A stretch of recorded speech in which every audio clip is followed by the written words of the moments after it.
నమస్తే, welcome to Pragathi media. నేను ఆదిత్య. స్త్రీ పాత్రలు లేని నాటకాలను సృష్టించగలిగారు, కానీ ఆమె లేనిదే సృష్టే లేదు. తన పాత్ర లేని ప్రపంచమే లేదు.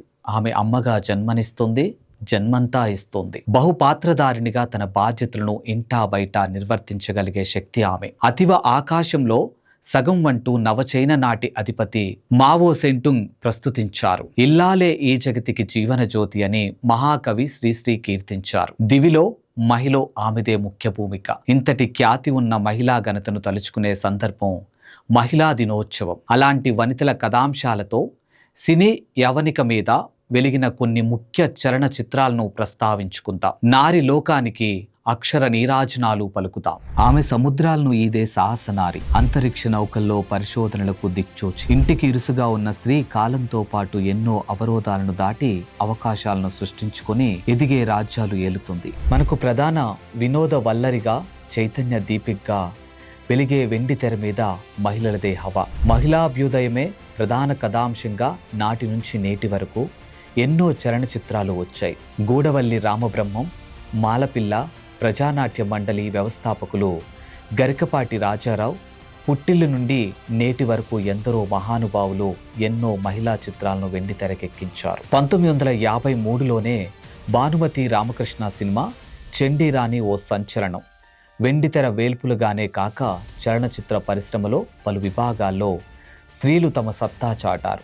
రాబో కాలంలో ఆమె మరింత దూసుకుపోవాలని ఆకాంక్షిద్దాం. విజయ ప్రొడక్షన్ వ్యవస్థాపకులు బిఎన్ రెడ్డి గారి జగమెరిగిన బొమ్మిరెడ్డి నాగిరెడ్డి, చక్రపాణిగా అందరికీ తెలిసిన ఆలూరి వెంకట సుబ్బారావులు మిస్సమ్మ, మాయాబజార్, గుండమ్మ కథ వంటి ఉదాంత చిత్రాలు నిర్మించారు. బిఎన్ రెడ్డి, కేవీ రెడ్డి వాహిని సంస్థ ద్వారా మహిళా మనోభావాలను హుందాగా చిత్రిస్తూ మల్లేశ్వరి, దేవత, సుమంగలి చిత్రాలను తెరకెక్కించారు. 1955లో డిఎల్ నారాయణ గురిజాడ కన్యాశుల్కాన్ని సినిమాగా తీశారు. స్వతంత్ర భావాలున్న ఉపాధ్యాయుని ఆత్మగౌరవాన్ని కాపాడుకుంటూనే సాధించిన ప్రేమ విజయం మిస్సమ్మ. స్త్రీ హృదయం ఆడంబరాల బంగారు పంజరం కన్నా గుప్పెడు ప్రేమ లభిస్తే చాలనుకునే ప్రకృతి రూపిణి అని మల్లేశ్వరి రుజువు చేసింది.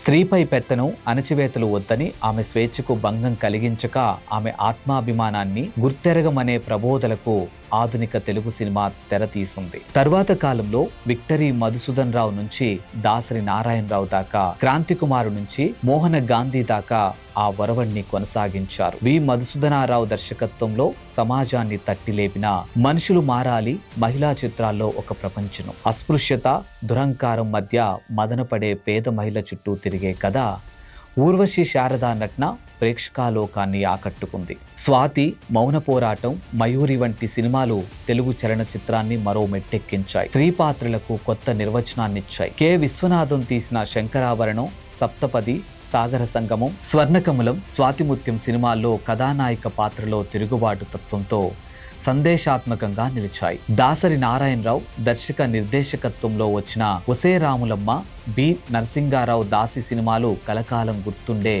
చైతన్య దీపికలు. 1988లో వచ్చిన ప్రతిఘటన, 1990లో వచ్చిన కర్తవ్యం మహిళా చిత్రాలకే కొత్త వరవడినిచ్చాయి. కర్తవ్యంలో శక్తివంతమైన పోలీస్ అధికారిగా రాజకీయాల రౌడీయిజాన్ని ఉక్కుపాదంతో అణచివేసిన విరోచిత, శిరోచిత పాత్రలో విజయశాంతి నటన అపూర్వం. మరుసటి ఏడాది దాసరి నారాయణరావు తీసిన అమ్మ రాజీనామా తల్లి సేవలను గుర్తించిన సంతానానికి ఓ గుణపాఠం. గృహిణి యంత్రం కాదనే కనువిప్పు కలిగించిన పాత్రలో ఊర్వశి శారద నటనకు ప్రేక్షక నీరాజనం లభించింది.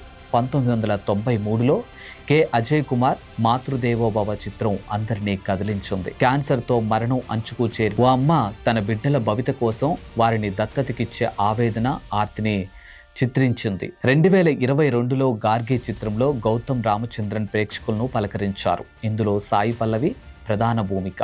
ఒక సామాన్య ఉపాధ్యాయుని తన తండ్రిని కాపాడుకునేందుకు వ్యవస్థ మీద పోరాడి ఎలా గెలిచిందన్నదే కథ. అలాగే తప్పు చేసింది కన్న తండ్రైనా శిక్ష పడాల్సిందేనని న్యాయాన్ని గెలిపించి ధర్మాన్ని నిలిపిన తీరు అద్భుతం. ఇక సరోగసి మాఫియా చీకటి కోణాలు ఛేదించి గర్భిణీ పాత్రలో సమంత జీవించింది. నవీన సమాజంలో స్త్రీలు ఎదుర్కొనే ఆంక్షలు, సంఖ్యలు తెంచిన యువతి ఆత్మగౌరవ పోరాటమే పరద. 2025లో వచ్చిన మహిళా సాధికారితకు చేసినటువంటి మంచి ప్రయత్నం ఇది. ప్రవీణ్ కాండ్రేగులా తీసిన ఈ చిత్రంలో అనుపమ పరమేశ్వరన్ హృదయాలను దోచింది.